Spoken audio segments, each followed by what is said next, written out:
আজকে আমার লাঞ্চের খাবার মাছ ভাত আর শাপলা দিয়ে তরকারি। তা শাপলাটা কী জিনিস, শাপলাটা কীভাবে তৈরি করতে হয় সেটা আমি আজকে দেখাব। শাপলাটা পাওয়া যায় বর্ষাকালে। বাজার থেকে শাপলা কিনে নিয়ে এসে পুকুরে থাকে এটা, কিন্তু এনে সেই শাপলার এই ছালগুলো ছাড়িয়ে নিতে হবে হাত দিয়ে। তারপর বটি দিয়ে টুকরো টুকরো করে কেটে একটা গামলার মধ্যে রেখে দিয়ে তারপর ওইটাকে নিয়ে এবার সেদ্ধ করতে হবে। তা কড়াইতে জল ঢেলে এটা সেদ্ধ করবে। শাপলা তরকারি খেতে খুব ভালো, আচ্ছা একটু মিষ্টি মিষ্টি দিই। আমার মা কিন্তু সব সময় করতো, আমরা খেতেও ভালো লাগতো। এটা বর্ষাকালেই লাগে ভালো, আর এছাড়া তো আর পাওয়া যায় না। এবার সেটা সেদ্ধ হবে, দেখে নিতে হবে ঠিক মতো সেদ্ধ হচ্ছে কি না। হ্যাঁ, সেদ্ধ হয়ে যাবে।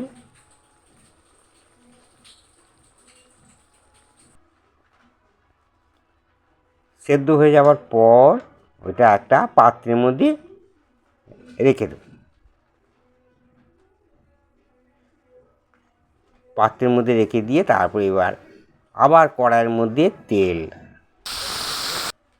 দিয়ে তারপর শাপলাগুলো একটা একটা করে সেদ্ধ শাপলাগুলো ফেলে।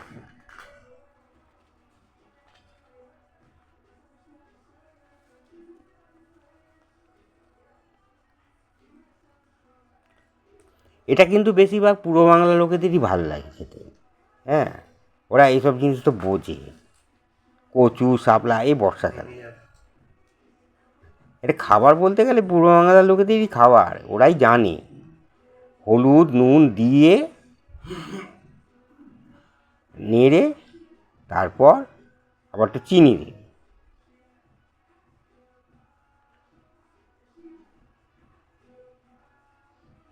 রান্নাটা বেশিরভাগ পূর্ব বাংলার লোকেই জানে।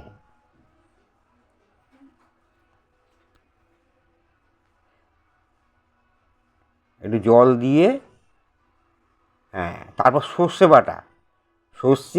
বেটে দিলে খুবই ভালো লাগবে। সর্ষেটাকে বেটে, আর এখন গুঁড়ো যে বাজারে যে সর্ষের যে গুঁড়ো পাওয়া যায় তার থেকে কিন্তু বেটে দিলে টেস্টটা আরও বেশি হবে, খুব ভালো লাগবে। আর বাজারে যে গুঁড়ো সর্ষে পাওয়া যায় প্যাকেট করা, সেগুলো কি সর্ষে হয়? আমার তো মনে হয় না।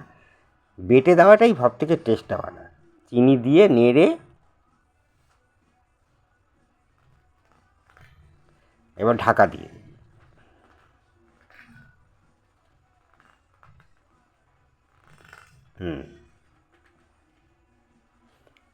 টাইম বুঝে বার করে পাতে রেখে নেড়ে চেড়ে এবার একটা বাটির মধ্যে নিয়ে